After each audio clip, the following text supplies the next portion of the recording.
Bonjour et bienvenue sur Mikoba Radio-Télévision. Bienvenue dans cette question, votre magazine des débats qui passe en revue l'actualité de la semaine. Aujourd'hui au menu, deux sujets principaux. Nous allons parler d'abord de la convocation de l'électorat au niveau de la présidentielle. Le train de la CENI est en marche.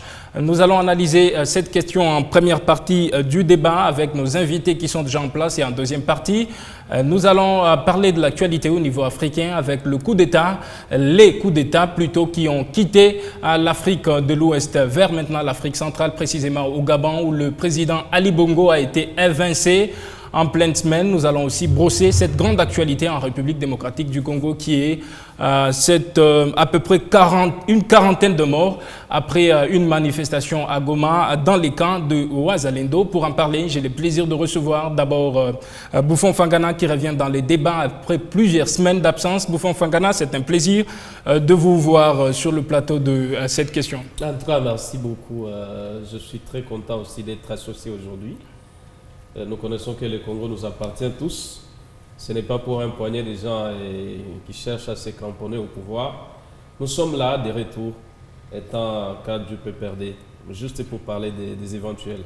Justement, à côté de Bouffon Fangana, il y a exactement Augustin Chambouilly qui est cadre du parti présidentiel au niveau de la province du Lualaba. Augustin Chambouilly, c'est un plaisir de vous revoir sur le plateau de cette question.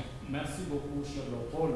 Merci de nous avoir donné de participer à cette émission, à ce débat pleinement républicain. Nous saluons la présence des co-débatteurs sur ce plateau. Nous saluons l'ensemble des auditeurs et téléspectateurs qui nous suivent à travers ces beaux plateaux, dans leur salon, dans leur voiture, à travers le monde entier, particulièrement les Congolais qui sont au pays. Voilà, entre ces deux politiques, il y aura un scientifique, M. David Gandou, expert en relations internationales. C'est à ce titre qu'on le prend dans ces débats. Monsieur David Gandou a beaucoup d'autres qualités. Monsieur David Gandou, c'est un plaisir de vous revoir sur ce plateau, le plateau de cette question. Le plaisir est partagé. Mon cœur est farci d'allégresse de venir éclairer encore une fois l'opinion sur les enjeux de l'ère. Merci pour cette invitation. Merci bien d'être installés, chers invités. Je le disais déjà au sommaire de cette émission, le président de la Commission électorale nationale indépendante, Denis Kadima, a rendu public de façon officielle ce 1er septembre la convocation. Il a ouvert en fait des bureaux de traitement de candidature pour la présidentielle de décembre prochain. Cette présidentielle va mettre aux prises beaucoup de candidats de potentiels, mais aussi de candidats qui ont été déjà désignés par leur parti, à l'instar de Félix Tshisekedi, qui a été doublement désigné d'abord par l'UDPS, Augustin Chambouilly va nous le confirmer, mais aussi par l'UNC, le parti de Vital Kamerhe, son collaborateur. Il y a aussi d'autres candidats qui ont été désignés par leur parti politique du côté de l'opposition, comme Deli Sesanga, qui s'est dit être candidat désigné. On va parler de cette actualité-là. La première question qu'on va poser à Bouffon Fangana, qui ne fait pas partie du train électoral. Bouffon Fangana, est-ce qu'on peut dire, en regardant la position du FCC qui a boycotté le processus électoral, on peut dire les chiens aboient, la caravane passe? S'ils doivent sous-estimer les FCC, c'est leur manière de voir les choses. Mais je pense que c'est très dangereux. Les pays n'appartiennent pas à ceux-là qui sont seulement à l'union sacrée. Et la société civile et les acteurs politiques qui sont de l'opposition, ceux-là qui vous disent qu'il y a un danger. Nous avons organisé autant de cycles en 2006, en 2011, et puis il y a eu alternance. Donc nous connaissons comment les élections se passent. Les élections, on ne peut jamais organiser les élections par défi. Vous voulez défier peut-être certains adversaires dans un pays qui se dit démocratique, non. Pour aller aux élections, il faut qu'il y ait le consensus. C'est le consensus parce qu'il faut chuter. Après les élections, il y a toujours eu une période de plusieurs tensions que les gens ne peuvent pas supporter si vous avez mal procédé. C'est pourquoi nous avons lancé cette alerte à maintes reprises pour dire vous êtes sur une mauvaise voie, revoyez la Cour constitutionnelle, revoyez la CENI. Il faut recomposer la CENI. Vous ne pouvez pas venir dans une famille politique, vous désignez vous-même les animateurs dans cette famille-là. Ils ne sont pas mandatés par celui qui s'appelle autorité morale, soit son délégué.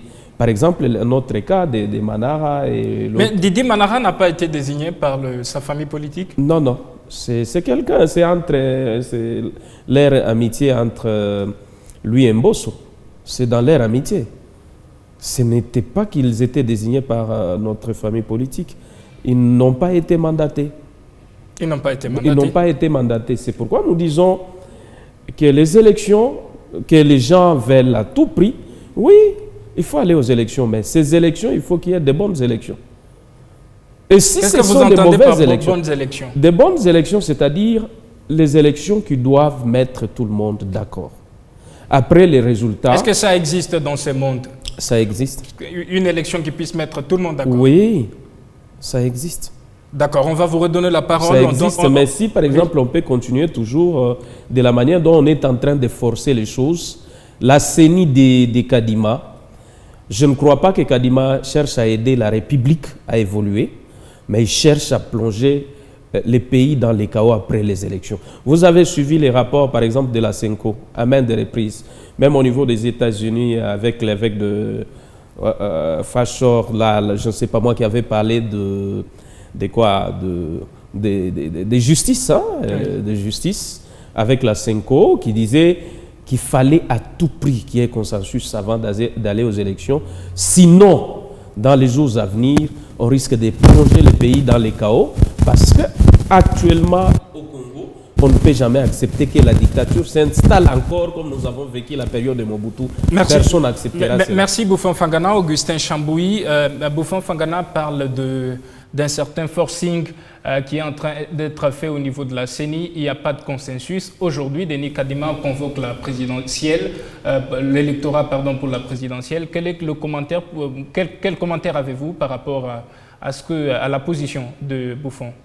Je pense que les Congolais sont surpris de voir certains bourreaux du peuple d'hier aujourd'hui se situer vraiment à la place des donneurs de leçons. J'ai entendu mon frère et mon ami Bouffon parler du consensus. En 2006, y avait-il consensus? En 2011, y a-t-il consensus? 2018, consensus? Nous connaissons comment les acteurs, les animateurs de la CENI qui nous ont organisé ces trois processus ont été vraiment sélectionnés. Certes, je n'encourage pas les mauvaises pratiques. On ne peut pas se référer vraiment aux pratiques du passé. Ce sont les choses que nous avions eu à critiquer quand nous étions à l'opposition. Mais je pense que maintenant nous sommes au 4e cycle électoral. Nous avons l'intérêt d'organiser les élections qui sont inclusives, qui sont libres, démocratiques et transparentes. Est-ce que cette élection qui est en train d'être organisée, le vote aura lieu en décembre, est-ce qu'elle sera inclusive d'après vous? Je pense que ici, tous les acteurs politiques veulent participer à ces élections. Tous les acteurs politiques, que ce soit de l'opposition, majorité, même la société civile, tout le monde veut aller aux élections. Sauf le FCC qui... Le FCC, nous sommes en démocratie. On ne peut pas imposer à un citoyen, un groupe de citoyens, à tout prix d'aller aux élections non plus. Mais ce qui est vrai, il faut aussi que l'organe technique qui organise les élections ait un peu la qualité d'écoute.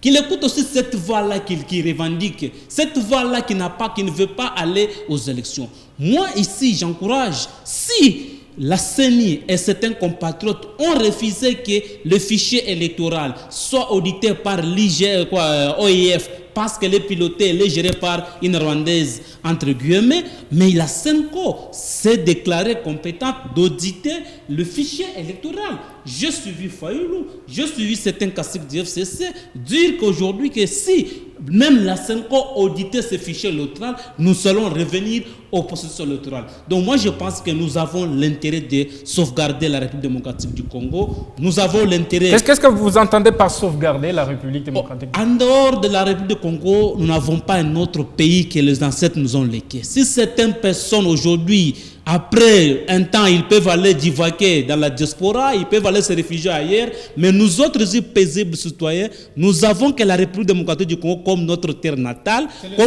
comme le seul pays où on peut se réfugier. Donc il faut organiser un dialogue pour que tout le monde soit. La voie de dialogue, c'est une voie qui est providentielle. C'est une voie vraiment qui est très importante. Même la CENI s'est déclarée, elle a dit que les portes sont ouvertes, qu'on nous organise les élections pour que nous puissions éviter ce que nous avions connu avec les séances précédentes 2006, 2011, 2018, où on a assisté à des dégâts humains et matériels, laissant des Congolais à l'homme vraiment versés, tombés. Il est grand temps que les animateurs de la CENI qu'ils puissent vraiment prêter aussi l'oreille pour écouter un peu les revendications des autres compatriotes, mais ceci, on doit le faire dans le respect des délais constitutionnels, dans le respect des calendriers, parce que le 24 janvier de cette année, on doit y avoir la cérémonie de prestation de serment d'un président élu. Donc il est grand temps que les compatriotes qui refusent, M. Kadima et M. Kabila, avec leur famille politique, de venir vers la CENI, parler avec la CENI. La CENI mais la CENI avait invité tout le monde. La CENI a invité tout le monde autour d'une table pour être écouté. Il n'y a que Joseph Kabila qui n'est pas venu. Oh, je pense que Joseph Kabila, il était dans sa logique de dire parce que lui ne reconnaît pas la CENI et ses animateurs. Il a dit pour lui, aller vers eux, c'est cochonner, c'est valider même leur présence au sein de cette institution. Nous sommes en démocratie, on ne les force pas. Nous, en 2018, en 2013, nous avons boycotté les concertations nationales. Cela n'a pas empêché que le pays puisse marcher. Les chiens à bois, la caravane. Le plus important dans une démocratie, c'est la voix de la majorité. Merci, alors que la majorité des composantes des forces vives de la République, ils sont venus pour participer. Nous devons aller, mais on ne peut pas négliger aussi la minorité. Donc nous privilégions la voie de dialogue. On n'a pas besoin de chaos, on n'a pas besoin de vivre ce que nous Merci Chambouilly pour votre intervention. On donne la parole à David Gandou. David Gandou, est-ce que le choix de la CENI de continuer avec le processus électoral est un choix sage, ou plutôt c'est une sorte de... la CENI fait la sourde oreille à toutes les sirènes qui alertent sur les dangers de ces processus qui n'est pas inclusif? Merci beaucoup. Cette question est pertinente. D'ailleurs, le choix de ces sujets montre que votre réflexion n'est pas embryonnaire. La CENI, c'est notre organe technique. Cependant, notre organe technique en République démocratique du Congo est en train de perdre les boussoles. Nous avons constaté le problème à partir d'enrôlement des électeurs. Vous arrivez dans des centres d'enrôlement où il n'y a qu'une seule machine et voici des milliers de gens dehors, et jusqu'à aujourd'hui, beaucoup de Congolais ne se sont pas fait enrôler, tout simplement parce qu'il y a des problèmes techniques au niveau de la CENI. Actuellement, les élections ne paraissent pas inclusives, dans la mesure où le FCC n'est pas moindre dans ces pays. C'est le FCC qui a dirigé le pays depuis 2001 jusqu'en 2018, n'est pas moindre. Alors, l'expérience professionnelle des FCC devrait aider ceux qui dirigent actuellement de faire la symbiose des idées. Si le FCC veut à ce que les élections soient réellement libres, démocratiques et transparentes, mais les alliances se font, se défont et se refont. Si réellement ceux qui nous dirigent actuellement ont besoin de la paix, il est temps de ne pas avoir la rhétorique des leaders charismatiques qui ne tiennent pas compte des perspectives. L'Afrique est en train de bouger. Vous avez parlé de Gabon, vous avez parlé de Niger. Il y a 5 pays africains qui ont connu des chaos. J'appelle ça coup d'État. Dans 3 ans. Seulement, alors, 3 ans seulement. Dans 3 ans, 5 coups d'État, c'est trop. Est-ce que ça ne peut pas être une théorie des dominos? Ce qui se passe ailleurs. Moi, je suis en train de parler de l'Afrique francophone. Oui.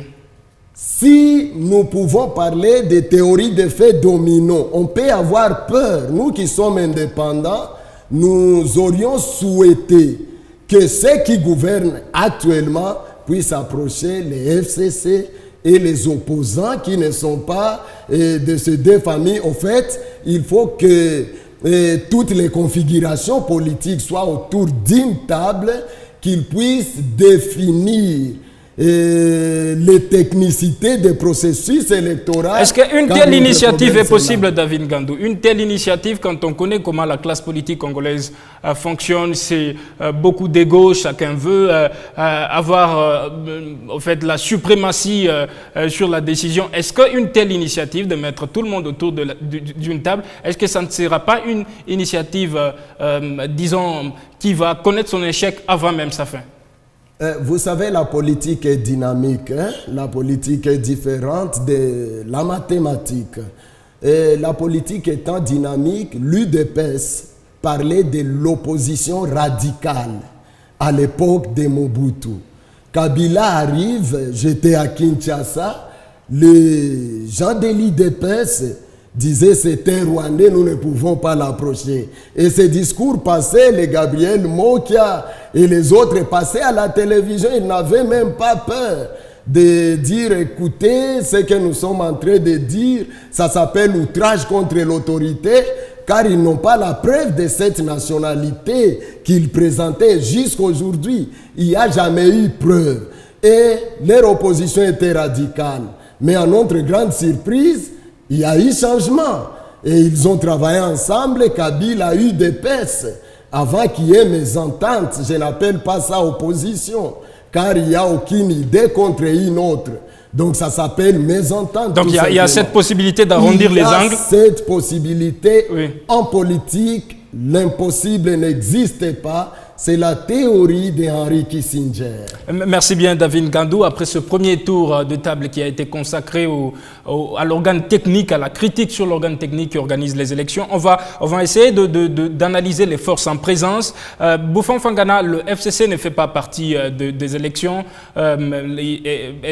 Cette famille politique a boycotté les élections, vous l'avez bien dit, pour un manque d'inclusivité. Mais quand vous regardez les forces en présence aujourd'hui, est-ce que le chef de l'État, par exemple, actuel, qui va être candidat à sa propre succession, est-ce qu'il peut avoir un bilan à présenter en décembre?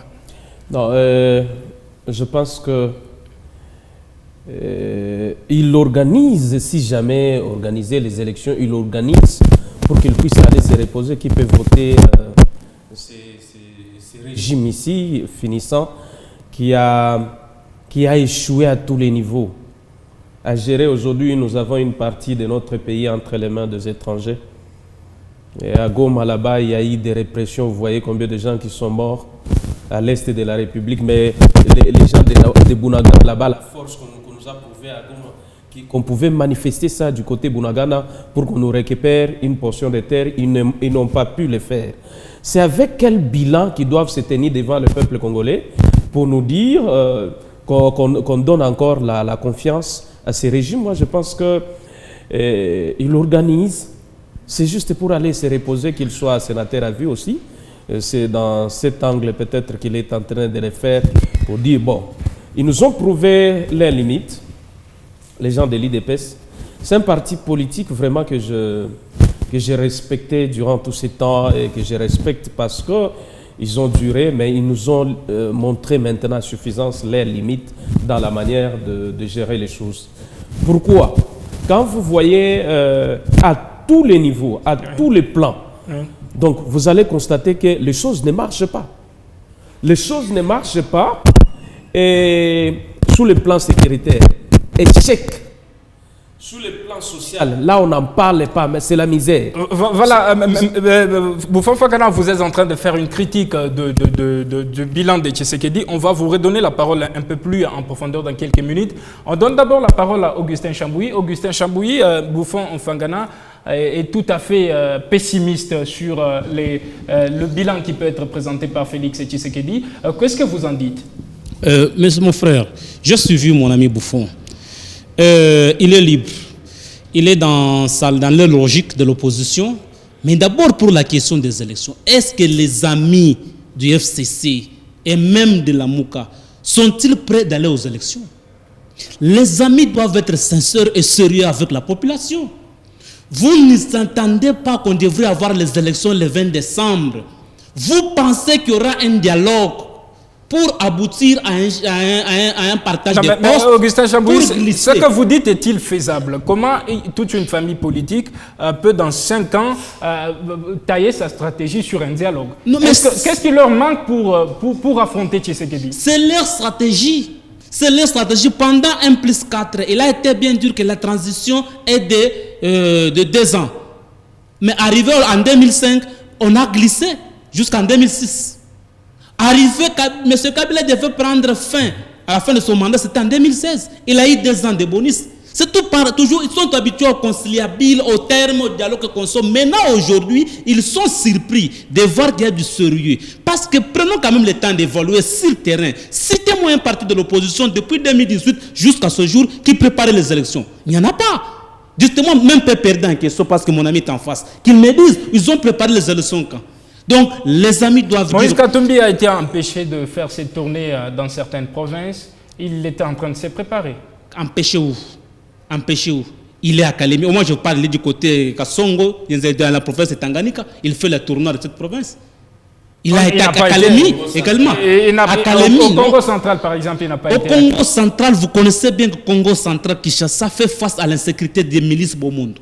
Le gouverneur ne l'avait pas interdit de venir à Matadi. Il lui a demandé de reporter son arrivée à Matadi pour question d'insécurité. Où est le problème? Où est le problème? Est-ce que vous ne le voyez pas circuler? Il circule, au moins il était à Kalemi, au moins je parle, il est dans les fonds de la province de Tanganyika. Donc il est libre. Ici, les amis doivent être, même M. Fayoulou, il a compris que ses partenaires, aujourd'hui, se sont portés candidats. Il n'a pas de moyens, il n'a pas de l'argent pour affronter les élections. Maintenant, les deux messieurs, ils cherchent des conciliables consorts pour justifier que le processus électoral est biaisé. Oui, d'accord, le processus n'est pas parfait. Quant à la question des bilans, je pense que celui qui va évaluer les bilans, ce n'est pas mon ami Bouffon. C'est la population. La population qui connaît où est-ce que Tshisekedi a pris ce pays. La population sait où est-ce que Tshisekedi a, comment a trouvé ce pays. Mais quand il a pris ce pays, le pays était entier. Le pays n'était pas entier. Je vous rappelle bien qu'il y a les 2 provinces, les 2 territoires qui n'avaient pas voté. Yumbi n'avait pas voté les autres. Non, mais les territoires n'étaient pas occupés par un ennemi. Non, je vous dis qu'il y avait l'insécurité. Il y avait une insécurité urbaine. Pourquoi il n'y a pas eu vote alors? Quelle est la raison évoquée par C'était Ebola. Ebola. Il ne faut pas qu'on trompe la population. C'était les problèmes d'Ebola. C'est ce que je dis. Mais Augustin Chambouis, l'insécurité qu'il y avait à Yumbi, c'était une insécurité du type urbain. On parle de l'insécurité, une insécurité qui a empêché la tenue des élections. Moi, je parle de l'insécurité. Quand on parle de l'insécurité, c'est dans toutes les façons. Oui, c'est vrai. L'avènement des M23 est venu après. C'est vrai, l'occupation de Bunagana, c'est une préoccupation de nous tous. Mais qui vous a dit qu'avant d'aller aux élections, nous irons avec Bunagana sous un M23? Merci. La question des bilans, je ne veux pas que nous puissions tomber dans l'infraction parce que j'ai vu ces sacs. Prendre une décision, vous interdisant, vous les amis de la presse, de parler des émissions à caractère de bilan propagandiste. Attendons au moins les élections. C'est la dictature. Attendons au moins. C'est la dictature. Quelle liberté de Vous ne pouvez pas limiter les gens dans la réflexion. Je crois qu'il faut faire la part des choses entre la liberté d'expression. Ce n'est pas une émission, nous ne sommes pas en campagne électorale, c'est une émission d'analyse. Nous analysons le bilan. Le bilan, on l'a analysé pendant tous les 5 ans. C'est ce que j'ai dit. C'est ce que j'ai dit. Quand vous posez la question, donnez-moi aussi le temps de m'expliquer. Allez-y. Parce qu'apparemment, c'est comme si tu te situes aussi à la place des journalistes. Allez-y rapidement. Soyez patient, vous aurez vos minutes. Terminez, Augustin Chambouis. La question des bilans. Attendons au mois de novembre. Pendant la campagne électorale, nous viendrons vers le peuple. Nous dirons au peuple quelles sont les réalisations que nous avons faites. Et qu'est-ce que nous avons fait? Il y a le 145 territoires, il y a l'hôpital Mama Yemo qui a été Nous ne voulons pas entrer en détail. au moment où il y a beaucoup d'écoles qui et ont nous été viendrons construites. vers le peuple, dire au peuple pourquoi nous sollicitons encore leur suffrage. Ce n'est pas à vous, Bouffon, de dire que nous, on n'a pas un... Non, mais il fait aussi partie du peuple, Bouffon. Il a droit au chapitre. Mais j'ai dit sur ce plateau, il s'exprime en tant que peuple. Merci bien, merci. Bouffon Fangana, vous allez chuter rapidement avant de redonner la parole à M. David Gandou. Vous étiez en train de peindre un tableau tout à fait sombre du bilan de Tshisekedi, mais est-ce que l'opposition a une offre à présenter en face de Tshisekedi? Est-ce que l'opposition ne se victimise pas? Est-ce qu'elle ne joue pas au jeu de dialogue, pour reprendre l'expression d'Augustin Chambouy? D'ailleurs, on ne parle pas du dialogue, c'est eux qui le font. S'ils créent des conditions difficiles. Mais quand vous parlez de consensus, vous parlez de dialogue à mi-mot, non? Non, je cherche à vous dire ceci. Oui. Ils créent des conditions difficiles parce qu'ils savent qu'ils ne veulent pas organiser les élections dans les délais constitutionnels. Regardez, est-ce qu'on peut aller aux élections dans un état de siège?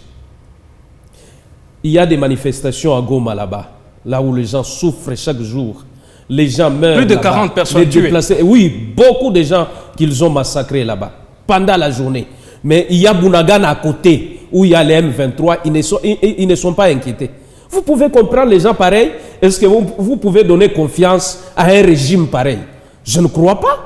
Ce sont des gens qui n'aiment pas le Congo. Et les bilans, quand vous dites que les bilans, la population, ou bien en face de ces régimes, il y a la population qui voit la misère.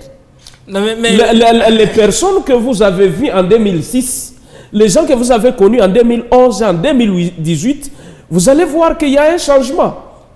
Les gens acceptaient certaines choses. Aujourd'hui, on vous dit à haute voix que là, nous n'allons pas vous accepter. Quand le FCC boycotte le processus électoral, est-ce que ce boycott va aller jusqu'au niveau de la campagne électorale? Est-ce que le FCC ne va pas soutenir une opposition, une famille de l'opposition donnée? Le FCC va-t-il finalement rester dans un monde tout à fait clos? Nous allons utiliser l'article 64 au moment venu de la Constitution. S'ils cherchent à prendre ces pouvoirs comme si c'était leur pouvoir coutumier, où ils peuvent décider aujourd'hui, donc ils ne seront jamais inquiétés. Tout ce qu'ils doivent dire là-bas, que les FCC, que la société civile acceptent comme dans un royaume, nous allons utiliser l'article 64. Nous allons chasser ces gens. Merci bien, parce qu'ils ne doivent pas quand même prendre les pays en otage. C'est un pays démocratique. Ils doivent accepter la liberté d'expression. Quand on vous dit là-bas, c'est un danger, ce que vous faites là, ce n'est pas comme ça qu'on peut faire dans un pays démocratique.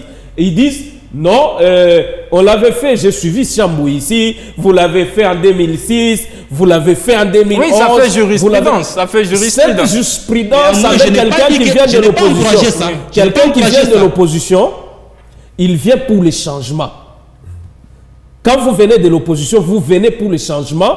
Tout ce que vous critiquiez hier là-bas, les gens ont besoin de voir que vous puissiez appliquer ça pour qu'on vous respecte. Mais si on voit qu'il n'y a pas un changement, les changements qu'ils ont chantés, qui étaient seulement de venir peut-être pour des vestes, les changements peut-être pour des voyages, pour le détournement des biens publics, oui, pour qu'une partie des terres soit entre les mains des Rwandais qu'ils ont vendues comme ça. Là, on ne peut pas accepter ça. On peut aller aux élections à condition qu'ils nous remettent notre terre qu'ils ont vendue du côté Bunagana là-bas, que les gens là-bas soient libres. Qui a vendu? Ça, c'est vendre. Comment on peut laisser... Aujourd'hui, ça fait combien de temps que cette partie est toujours occupée? Merci Bouffon Fangana. On donne la parole à David Ngandou. David Ngandou, quelle analyse vous faites de force en présence pour la présidentielle? Il y a Félix Tshisekedi qui veut rempiler pour un second mandat, mais il y a aussi des opposants qui ne vont pas lui rendre la tâche facile. Le FCC, Setter, il ne veut pas participer au débat, Fayoulou non plus. Quelle analyse finalement vous faites de ce qui se présente? Vous savez, ce qui m'étonne un peu, c'est la position de M. Chambouy, un cadre, un leader. Pourquoi ça vous étonne? Ça m'étonne quand il dit on ne peut pas présenter les bilans actuellement.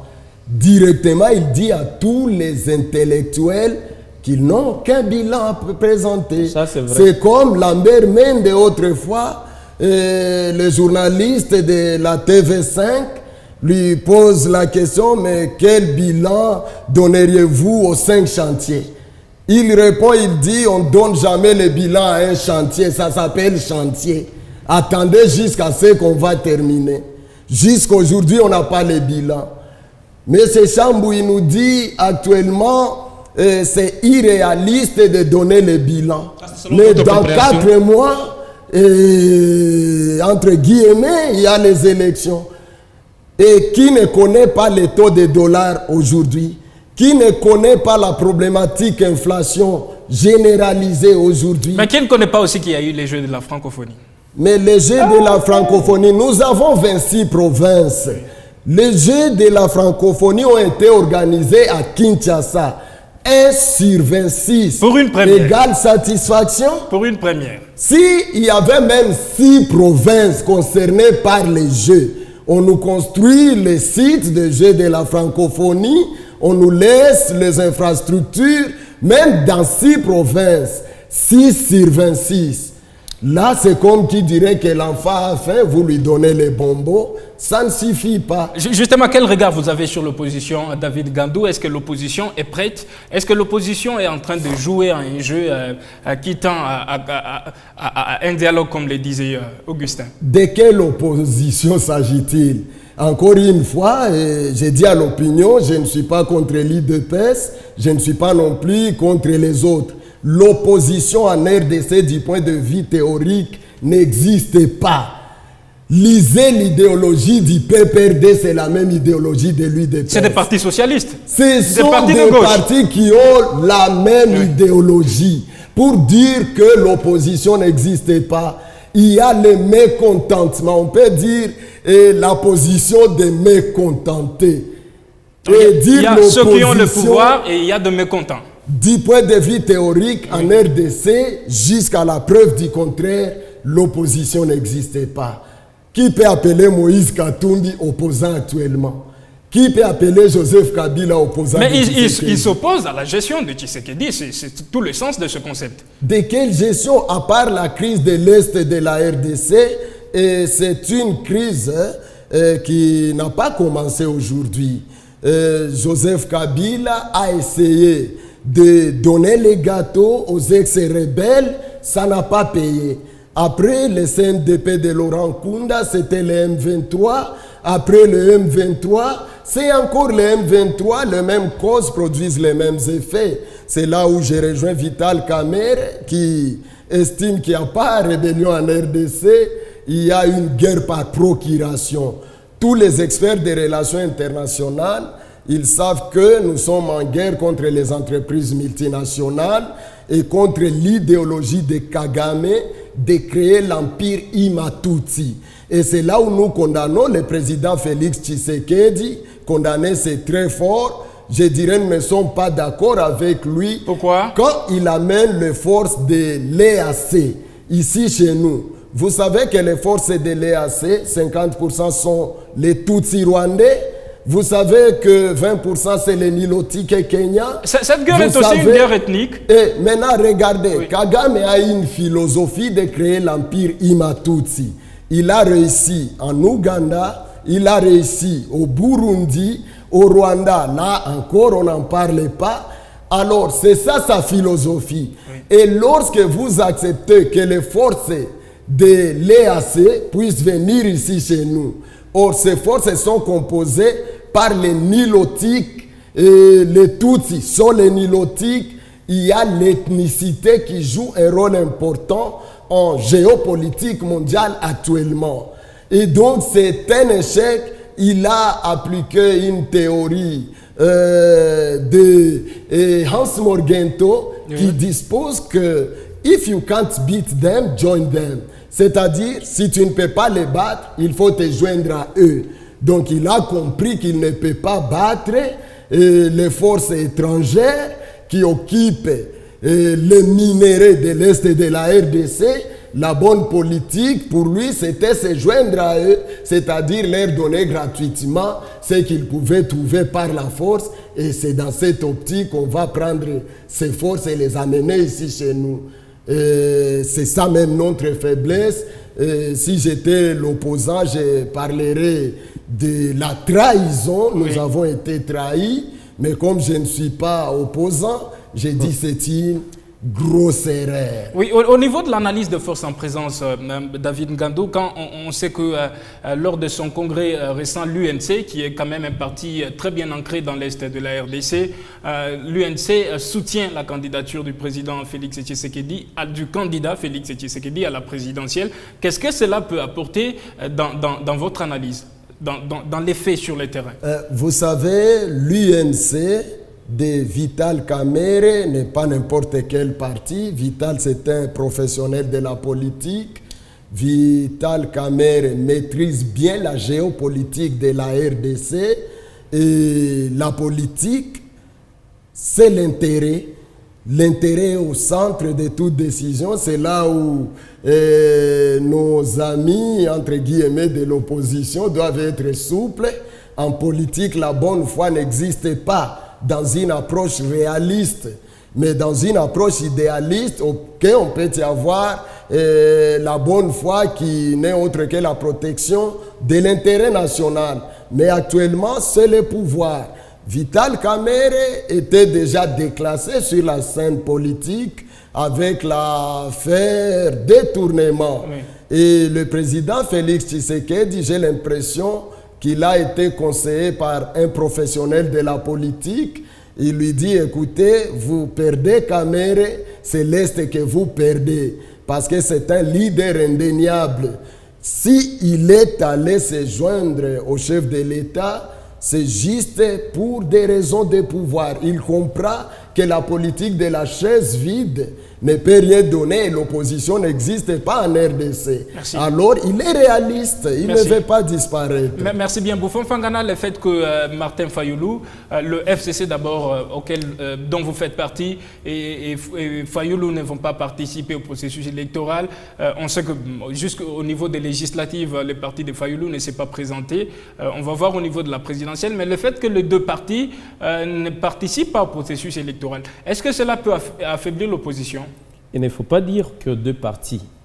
Il faut dire des regroupements. Deux familles politiques, oui. Des familles politiques. Les FCC, ce n'est pas les PPRD. Oui. Et même SID, ce n'est pas la MOUCA. Il y a beaucoup de partis politiques qui sont aussi là, qui militent, juste pour que, en République démocratique, ces gens ici respectent les textes. Ils sont là chaque jour. Ils ne font que violer leurs textes. Je ne sais pas pour eux si la Constitution, ils constatent que c'est quoi, je ne sais pas. Si c'était la Bible, je ne sais pas, ces gens, Dieu pouvait déjà les maudire. Qu'est-ce qui se passe? Lorsque ils sont arrivés au pouvoir, ils ont trouvé les institutions stables dans tout le pays. Toutes les institutions stables. Les pays tout entiers. À l'est de la République, là-bas, là où ils font allusion, je ne sais pas moi, ceci, les M23 étaient déjà de fait. Vous connaissez, vous tous, l'affaire de leur porte-parole du M23 qui dit clairement que si nous sommes venus, c'est à cause de ces régimes ici qui nous ont appelés pour venir. Oui. Alors, le bilan est du côté des FCC et la MOUCA. Ce n'est pas seulement FCC. La Senko dénonce aussi cela. Vous l'avez suivi à Donc vous acceptez ceux qui disent que la Senko joue les jeux de l'opposition? L'Église a toujours été aux côtés du peuple. Vous voulez que l'Église soit de quel côté? Du côté du peuple. L'Église, les abbés là-bas, chaque dimanche, ils sont avec le peuple. Ils voient comment le peuple est en train de souffrir. Quand le peuple voit à l'Église pour demander par exemple quelque chose, Papa Meri Lala Nanjala, c'est-à-dire, à l'Église, on constate que non, il y a quelque chose qui ne va pas dans notre pays. Donc, la vraie souffrance, c'est dans nos églises que les gens vivent ça. Merci beaucoup. La misère. Merci. Donc, ces gens ici, de notre côté, nous disons qu'ils respectent seulement les textes. Lorsqu'on arrive, s'ils doivent faire les forcing pour arriver à nous imposer encore une fois leur électorat, comme ils ont déjà façonné, ils doivent commencer à nommer les gens de gauche à droite avec la dictature comme ils le font, que ce sera les élections qu'ils doivent organiser. Moi, je pense que c'est dangereux pour eux. Parce que l'article 64 peut s'appliquer. Ne sous-estimez pas le silence de certains leaders politiques. Merci. Merci beaucoup. Le silence que vous voyez est apparent. Mais si vous sous-estimez le silence Vous voyez que non, c'est nous sommes aimés parce que nous en train de mangeons. menacer le pouvoir en place? On ne menace pas, nous leur disons la vérité. Oui. Nous leur disons la vérité que l'article 64 de la Constitution, nul n'est au-dessus de la loi mère qui est la Constitution. Merci. Ils doivent respecter Merci, Bouffon l'opinion de chaque Congolais. On va faire un dernier tour de table avant de passer à l'étape du Gabon. On va commenter cette actualité macabre, ce massacre qui a eu, vous aurez la parole, qui a eu lieu à Goma dans le Nord Kivu. Une quarantaine de personnes décédées, tuées dans une manifestation et entrées à l'insécurité. Augustin Chambouilly, quand vous avez appris cette nouvelle, quelle a été votre réaction? Je veux dire à mon frère, monsieur Ngandou, qu'ici... Nous avons déjà... Oui, non, il faut que je sois... Rapidement. Oui. J'ai dit tout simplement, au moment opportun, au moment des campagnes, je n'ai pas dit que le bilan n'existait pas. Nous avons un bilan. Et au moment de la campagne, nous viendrons sur ce plateau, on fera une émission avec vous, nous allons nous démontrer qu'est-ce que nous avons réalisé. Merci. L'opposition en foi. Vous aviez bien posé la question à mon ami Bouffon. Vous critiquez ce qui est dit, c'est bon, mais vous avez quelle alternative crédible que vous proposez à la population? Quelle est votre offre? Mon ami est resté muet. Mon frère, ce qui s'est passé à Goma le mercredi, franchement, c'est une bêtise. Une bêtise, vous dites? Une grosse bêtise. Qui en est le responsable? Mais qui gouverne? C'est le gouverneur militaire de Goma, dans un pays sérieux, devrait être aux arrêts. Devrait être vraiment aux arrêts, déféré devant le gouverneur militaire? Le gouverneur militaire, parce que le Nord Kivu est sous état de siège, est gouverné par le militaire et les policiers. Comment expliquer les adeptes d'une église oazelendo qui font une marche pour dénoncer contre l'insécurité, pour dénoncer contre la présence de la MONUSCO. La MONUSCO, c'est la seule mission onusienne au monde qui est la plus chère, que le gouvernement paye à l'ONU, mais on ne sent pas l'utilité de sa présence dans le Congo. On a vu comment, là je rejoins mon frère Ngandou, mais moi en tant qu'individu Chambou, j'ai toujours été contre la présence des militaires de EAC. Mouzé est allé là-bas avec les Nilotiques et les Tutsis. Nous connaissons la suite. Aujourd'hui nous avons perdu Mouzé à cause de ces gens-là.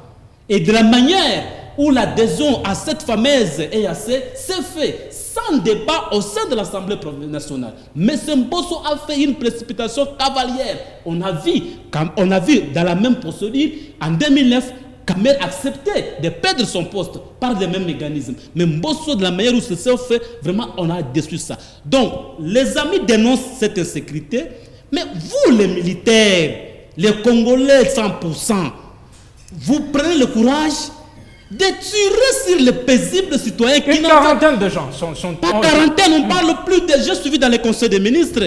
Ici, le gouvernement doit nous arrêter cette politique seulement de condamner. Il faut poser les actes. Poser les actes, quoi? D'abord, le gouverneur militaire doit être aux arrêts. Plus de 50 morts, des vies humaines. Regardez comment on les a emballés dans les camions. Apparemment, moi je pense qu'apparemment, c'est comme si récemment, la population avait filmé, on a balancé ça sur les réseaux sociaux. Apparemment, il y avait un projet entre guillemets, comment faire déplacer ces corps là-bas. Donc, ici, nous, parce que ces munitions de guerre, comme Bouffon l'a dit, allez combattre les Bunagana là-bas qui est à l'est. Allez, si vous êtes homme fort, allez à l'est, allez à Bunagana, récupérez-nous notre Bunagana, récupérez-nous notre Rutshuri. Mais aujourd'hui, vous vous permettez de battre. Vraiment, ce n'est pas des fusillades, ce n'est pas un massacre, c'est une fusillade, c'est un carnage. Il faut que les responsabilités soient établies. Oui. Comme aujourd'hui, c'est ça maintenant abandonné par son gouvernement. Parce que le gouvernement qui devrait les sécuriser, aujourd'hui tenter de les tuer, on ne peut pas accepter ça. Merci Chambouilly. Bouffon Fangana, le chef de l'État dans le Conseil des ministres du vendredi dernier, il dit être consterné par ce massacre, mais il dit qu'il est aussi très en colère contre ce massacre qui a eu lieu à Goma. Il veut que les responsabilités soient établies. Quel est votre commentaire à vous? Moi, je pense que tout ça, c'est dans son bilan. Qu'est-ce qu'il a fait encore? C'est son bilan, tout ça. Je dis c'est son bilan. Oui. C'est lui qui avait institué là-bas, qui avait institué son état de siège.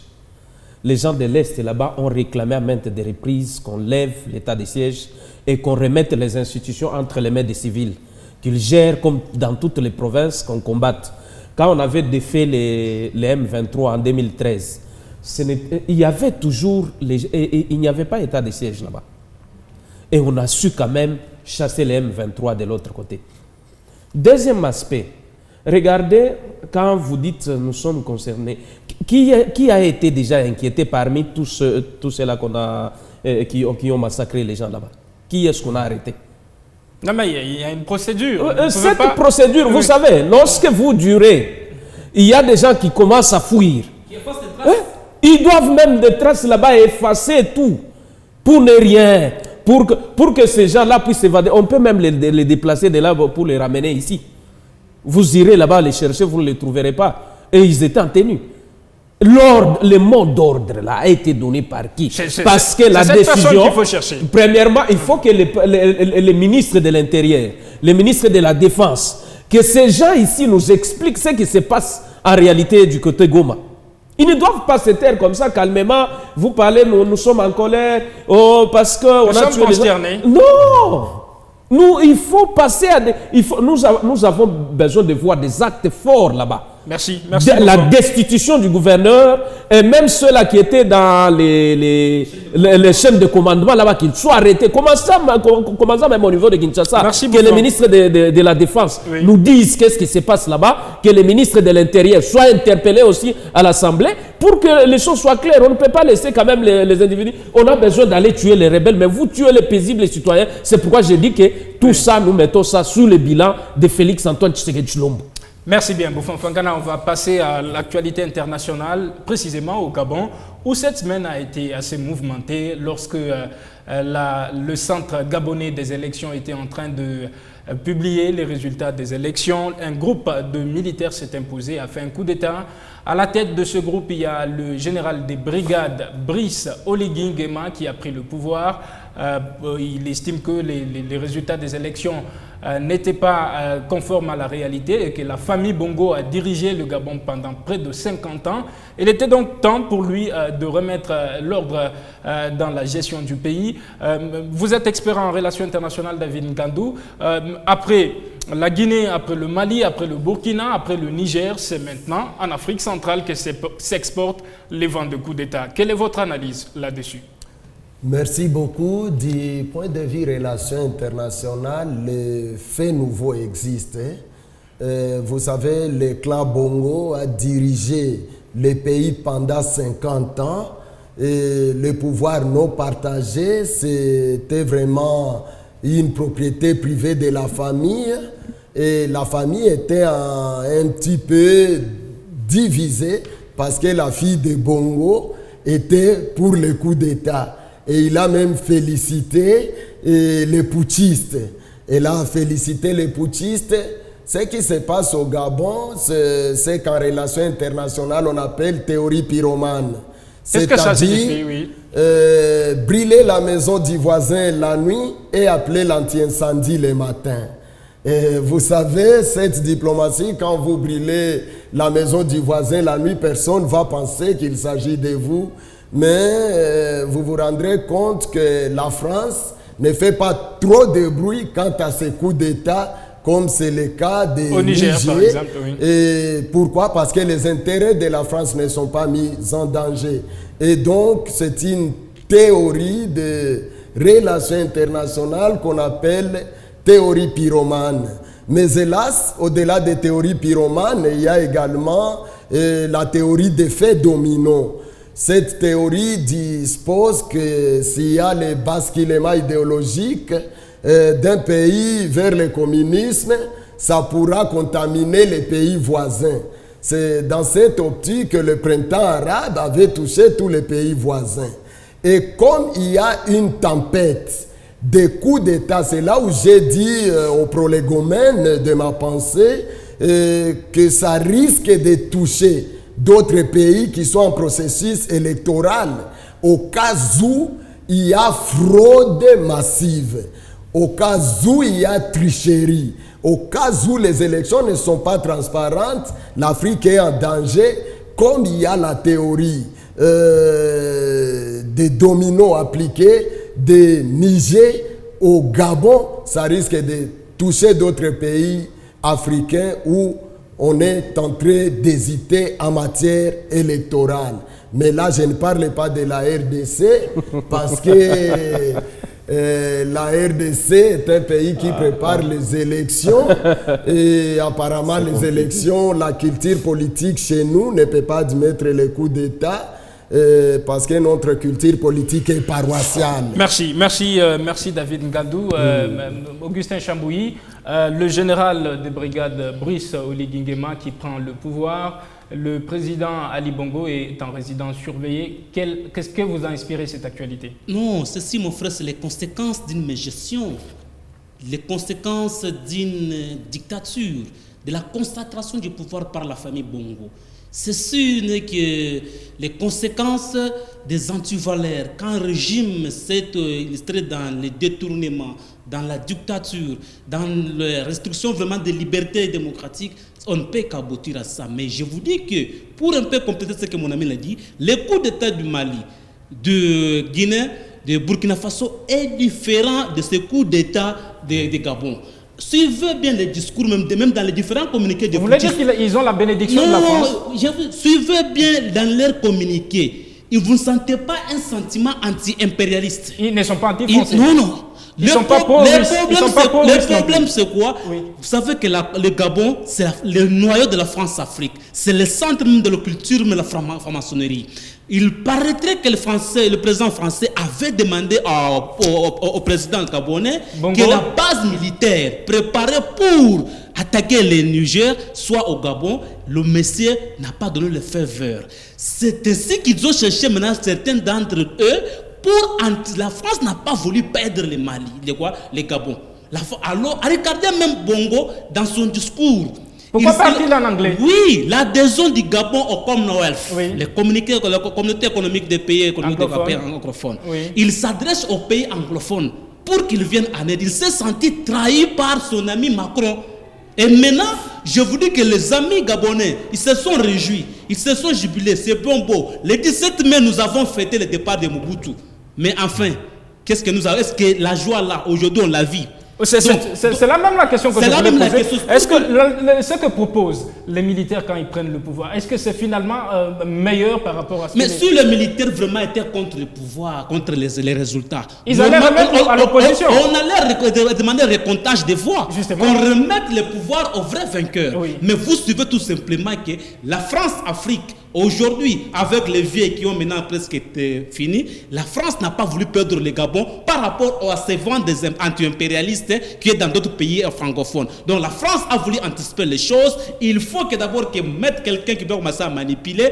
Même le Messie en soi, suivez bien dans ces réactions. Regardez le média français. Mon ami l'a dit, on ne sent pas l'hostilité. On ne sent pas vraiment une condamnation. Même l'Élysée a déjà condamné. J'ai suivi la presse française écrite comme audiovisuelle. On vous dit clairement que l'Élysée a déjà pris acte du coup d'État. Donc ici, si l'affaire était sérieuse, on devait remettre le pouvoir à celui qui l'a réellement gagné. Donc le problème c'est quoi? Moi je pense que les dirigeants africains doivent gouverner dans l'intérêt de la population, dans l'intérêt du peuple. Ce qui arrive dans certains pays d'Afrique doivent aussi nous donner aussi des leçons. C'est ici, j'ai toujours dit. Quoi qu'on peut reprocher Kabila, Joseph Kabila, doit avoir du respect pour le peuple congolais. Il doit avoir une autre grande admiration. À son jeune âge, il a accepté, même s'il a eu 2 ans de bonus, de quitter pacifiquement le pouvoir. Merci Chambouilly. De céder à un opposant. C'est un coup de chapeau. Ce qui n'est pas le cas avec ce que nous vivons dans le pays qui nous entoure. Voilà, Bouffon Fagana, vous allez clôturer ce débat. L'actualité au Gabon, les militaires ont pris le pouvoir. Mais est-ce que la logique des militaires est-elle une logique qui tient debout? Est-ce qu'ils ne pouvaient pas remettre le pouvoir aux vrais vainqueurs? Bon, moi je pense que les vents que vous voyez en Afrique, ça doit interpeller tous les dirigeants africains qui veulent... Il y a à côté Paul Biya qui a déjà plus de 30 ans au pouvoir. Qui veulent, surtout dans les pays francophones, tous ceux-là qui veulent imposer leur mode de vie, comme si le pouvoir est devenu coutumier.